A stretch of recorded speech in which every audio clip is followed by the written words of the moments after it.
কল্পনা করুন, চোখের পলক ফেলার আগেই মহাকালের হাজার বছরের পথ পাড়ি দেওয়া কি আদৌ সম্ভব? অজুর পানি গড়িয়ে পড়ার আগেই ৭ আসমান, জান্নাত, জাহান্নাম আর আরশে আজিম ঘুরে আসা কি কোনো মানব সন্তানের পক্ষে সম্ভব? হ্যাঁ, ইতিহাস সাক্ষী এমনই এক অসম্ভব ঘটনা বাস্তবে ঘটেছিল। যেই রাতে স্বয়ং আল্লাহ মহাবিশ্বের সময়কে থমকে দিয়ে তার প্রিয় বন্ধুকে নিজের কাছে ডেকে নিয়েছিলেন। যেখানে ফেরেশতা জিব্রাইলও যাওয়ার সাহস পাননি, সেখানে পৌঁছেছিলেন আমাদের প্রিয় নবীজি সাল্লাল্লাহু আলাইহি ওয়াসাল্লাম। সেই মহিমান্বিত রজনীর অলৌকিক ঘটনাটি ঘটতে যাচ্ছিল ঠিক তখন যখন ক্যালেন্ডারের পাতায় মাহে রজবের ২৭ রাত। মক্কার আকাশ তখন সম্পূর্ণ পরিষ্কার, বাতাসে এক অদ্ভুত পরিবেশ, চারপাশে সুঘ্রাণ ছড়িয়ে পড়েছে। রাত্রি ধীরে ধীরে নিজের ইচ্ছামতো তার গন্তব্যস্থলে অতিক্রম করে চলছে। নক্ষত্ররা নিজের ইচ্ছামতো খুশিতে ঝলমল করছে। সম্পূর্ণ পৃথিবী নিস্তব্ধ, চুপচাপ হয়ে গিয়েছিল।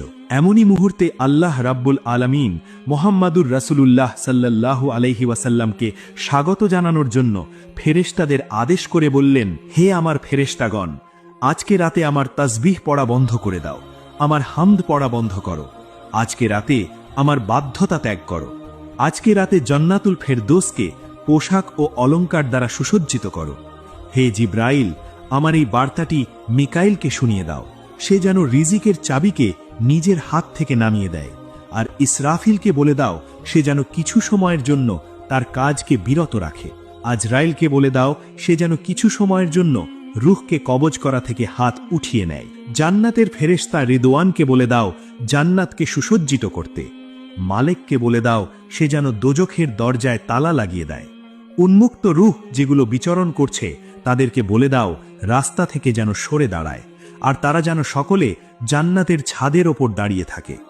জান্নাতের ছাদের ওপর এমনভাবে খাড়া হয়ে যাও যাতে করে এটি বোঝা যায় যে তোমরা রব্বে করিমের হাবিবের জন্য অপেক্ষা করছ। সুবহানাল্লাহ। মাশরিক থেকে মাগরিব পর্যন্ত যতগুলো কবর আছে তাদের কবর থেকে সাময়িক সময়ের জন্য আযাব তুলে নাও। আজকের রাত শবে মেরাজ, আমার মাহবুব হযরত মুহাম্মদ মুস্তাফা সাল্লাল্লাহু আলাইহি ওয়াসাল্লামকে স্বাগত জানানোর জন্য তৈরি হয়ে যাও। আল্লাহু আকবার। রব্বে ইলাহির হুকুমে চোখের পলকে সবকিছু পরিবর্তন হয়ে যায়। মহান আল্লাহ রাব্বুল আলামিন তার প্রধান ফেরেশতা হযরত জিব্রাইলকে হুকুম দিলেন, হে জিব্রাইল, জান্নাত থেকে আমার হাবিবের জন্য প্রস্তুতকৃত বিশেষ বাহন নিয়ে এসো এবং নিজের সাথে করে ৭০,০০০ ফেরেশতাদের নিয়ে যাও, আর আমার মাহবুবকে সম্পূর্ণরূপে প্রস্তুত করে আমার সাথে সাক্ষাৎ করার জন্য নিয়ে এসো। আল্লাহ পাকের হুকুম শোনা মাত্রই হযরত জিব্রাইল আলাইহিস সালাম জান্নাতে চলে গেলেন এবং একটি বাহনের ব্যবস্থা করলেন, যেটি আজ পর্যন্ত পৃথিবীর কোনো শাহেনশাহের ভাগ্যেও জোটেনি। কোনো মানব চক্ষু এর সম্পর্কে কোনোদিন কল্পনাও করতে পারেনি।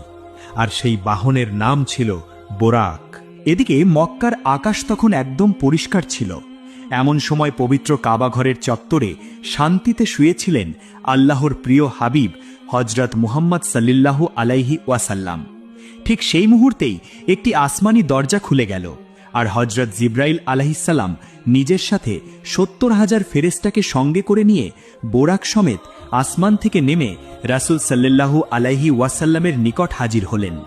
হযরত জিব্রাইল উপস্থিত হয়ে নবীজির পায়ের কাছে গিয়ে অত্যন্ত সম্মানের সহিত হাত বেঁধে দাঁড়িয়ে থাকলেন এবং মনে মনে ভাবতে লাগলেন, আল্লাহর হাবিব সাল্লাল্লাহু আলাইহি ওয়াসাল্লাম তো এখন পরম শান্তিতে বিশ্রাম নিচ্ছেন, আমি কিভাবে তাকে জাগ্রত করব? এখন যদি আমি তাকে ডাকি তিনি কি বিরক্ত বোধ করবেন? আর আমার ডাকে যদি প্রিয় হাবিবের সামান্যতম কষ্ট হয় তবে তো মহান আল্লাহ আমার উপর অসন্তুষ্ট হবেন। এই চিন্তায় জিব্রাইল আলাইহিসসালাম দীর্ঘক্ষণ যাবৎ সেখানেই দাঁড়িয়ে রইলেন। তিনি কোনোই শব্দ করলেন না। ঠিক সেই সময় আরশে মুআল্লামা থেকে হুকুম নাজিল হলো, হে জিব্রাইল, তুমি আমার মাহবুবের কদম মুবারকে চুমু দিয়ে দাও, যাতে করে তোমার ঠোঁটের ঠান্ডা স্পর্শে আমার মাহবুবের চোখ খুলে যায়। এই হুকুম পাওয়া মাত্রই জিব্রাইল ফেরেশতা এগিয়ে গেলেন এবং অত্যন্ত বিনয়ের সাথে নিজের নুরানি ঠোঁট দিয়ে নবীজির পবিত্র পা মুবারকে চুমু দিলেন। সুবহানাল্লাহ। এই দৃশ্য কতই না সুন্দর ছিল।